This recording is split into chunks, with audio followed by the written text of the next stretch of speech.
Good morning, welcome back to another Barrett video on the Barrett channel, and warm welcome to all our regulars and a big welcome to any new people who are watching us. We're going this way. We are here in Chongqing in a district called Dazhou, and it's a sort of district that's a bit outside of the city centre, the downtown area. And we're staying at this really lovely traditional hotel.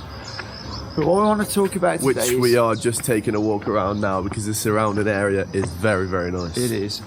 And what we've noticed when we've been here in Chongqing is just that Chongqing is a mountainous city, so it's surrounded by mountains, and pretty much none of the land, the roads and that, they're all on an incline or a decline. You know, it's very hilly, and obviously surrounded by mountains.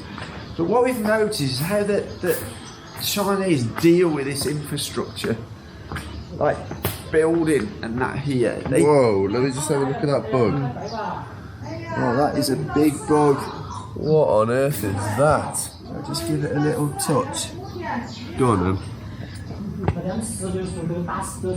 What is that?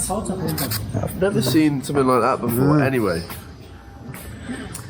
So anyway, yeah, this city is all on different levels, and it kind of blows your mind how they build stuff here. So just to give an example, in the downtown area, there's a building, and we're walking past called this Hongya Cave. Yeah, it's a huge building, maybe 10-12 stories high, and we were looking at it, weren't we? Because there was a Starbucks at the top, and we were going, wow, what a cool place to have your Starbucks overlooking the skyline. And then so we were on a road level, and we went into this building on level 1, and then we walked up a few floors, took the elevator up a couple, and we were on the 11th floor, and we walked outside on the 11th floor, and we're at road level again. Still at ground level. So basically they built this building into the side of a mountain. And then furthermore, travelling here, you go through, you're sort of driving on a highway, and there's a massive mountain in front of you. No problem. We'll put a 4-kilometre tunnel through the middle of it. Yeah. You know, it's just... Chongqing is just absolutely full of tunnels and bridges. Yeah. Mikhail was talking to us, there's a guy with us who was talking to us, and there's about 40,000 bridges in the whole of Chongqing. I'd love someone to fact check me on that and let me know in the comments, but yeah, that sounds like an awful lot to me. Yeah. And I'm sure there must be just as many tunnels as well. And just imagine trying to dig through 4 kilometers of mountain, of pure rock, to get to the other side, just so people can drive through it and go, oh, it's a long tunnel. And there ain't just one, there's many. You know, we were driving from a sort of downtown area yesterday up to this area where we are now, and we must have gone through about 5 or 6 tunnels that are all like more than 3 kilometers long. And then you get to these sort of, so just to give you an idea, Chongqing is made up of a downtown area, which is about 9 districts. And then there's about another 30 plus districts which surround it, which are out. So it gets, obviously the further you get out, the more kind of rural it becomes. And you'll see that there's been a bridge built and a tunnel built just to serve what looks to be a relatively small community. Yeah, they're literally so far out, so far wide, and there's huge bridges with stilts on that are like 30 meters each, just suspended above ground, and we're going past them and seeing like maybe one car going across it. Yeah. And they're obviously doing it to connect the whole of the city, because some of these scenic areas are 5-6 hour drives away from downtown areas. So they're obviously planning to have a lot of people visit these areas in future. And they are pretty stunning, some of these areas, aren't they? So they've which way are we going? Well, we're going to go down these steps here and we'll go over there, I think. Because Chongqing is not yet quite on the international map, even like Chinese people There's a lot It's of them starting. going. It's starting to get more known as like a place to go in China, a hot area to go. But it's very recent. Oh, look at this over here. It's very recent, and That is they're really- obviously putting the logistics and the building and the infrastructure in place to have this, have these areas visited by hundreds of thousands of people in the coming years. Yeah.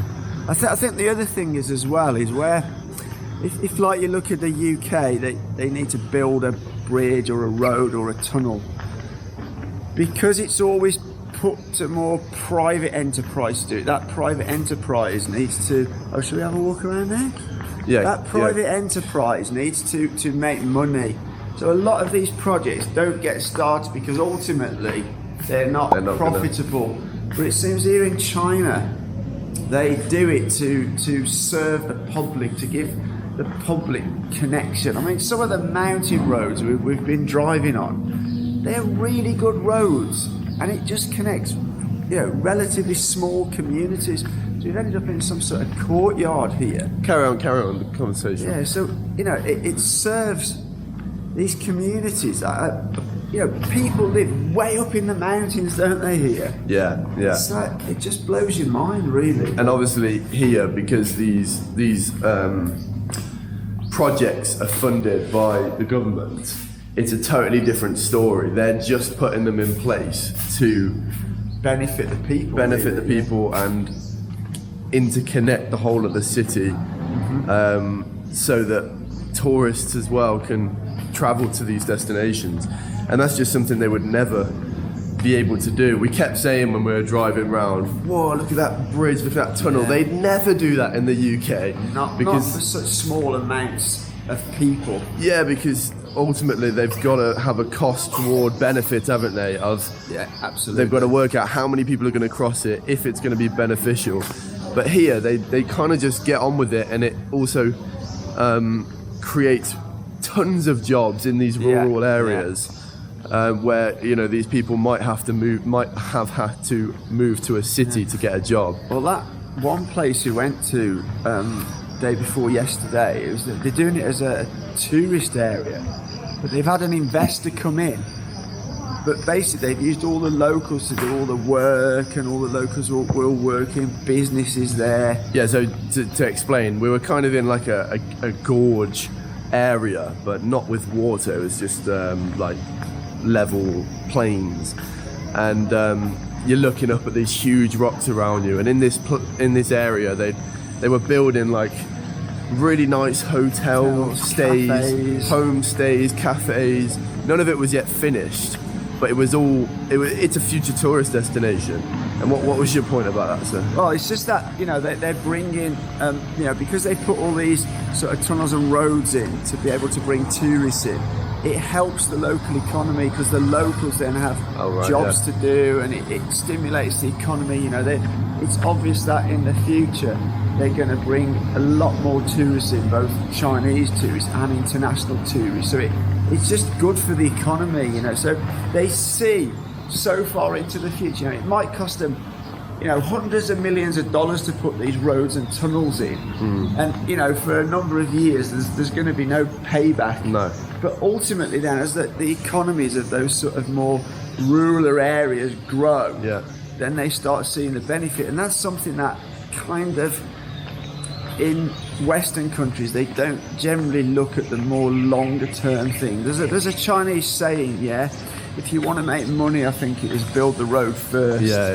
And that's kind of their attitude here. They see that by laying the infrastructure first, then later the economic benefits will follow. Yeah, I've noticed that just with like the building of infrastructure here, they kind of don't have to see immediate returns from it. It's like, we are sure at some point in the future that's going to have a positive effect, and they might not. Should we walk through there? Oh, mate, there's a coffee place here, look. Oh yeah. That's a bonus, isn't it? Well, when we finish it with this, we'll grab one. We'll go and have a look. Well, we may as well take him in there. Yeah, if it's open. I don't know where it's open. Oh yeah, it might not be. It's pretty early. But we kind of touched on everything we wanted to here anyway. Oh no, the doors are. Oh yeah. That's upsetting. Bit of Peppa Pig going on here. Look, you gotta have your Peppa Pig in China, haven't you? Doesn't quite fit with the scenery there, does it? Yeah. But yeah, Chongqing as well. We've been told that the tunnels and the bridges and all that hard work is kind of a reflection on the Chongqing natives. We haven't really been able to see that. We haven't spent enough time here yet to have our own opinion on that, but they are known to be very hard-working people, and that is, reflected in the work amongst the mountainous city. But yeah, it's a seriously impressive place. Oh, it is. And if you're Chinese and you've never been here, or you're an international resident, then please, come here in future if you can. We're here for 10 days, and that ain't going to be anywhere near enough, is it? No, you could travel this place for 3 weeks. Yeah, easily.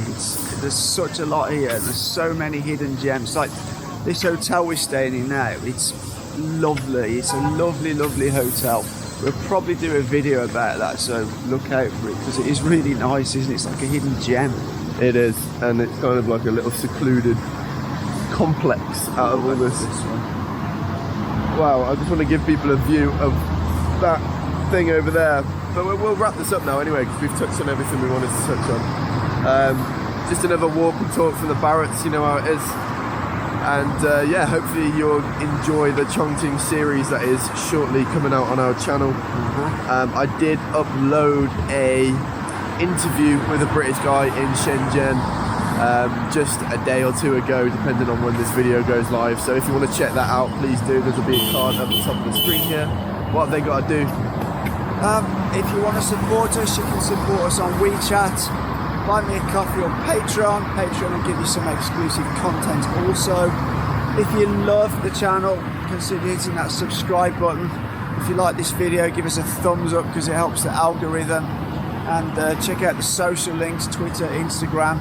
But as always, for now, take care.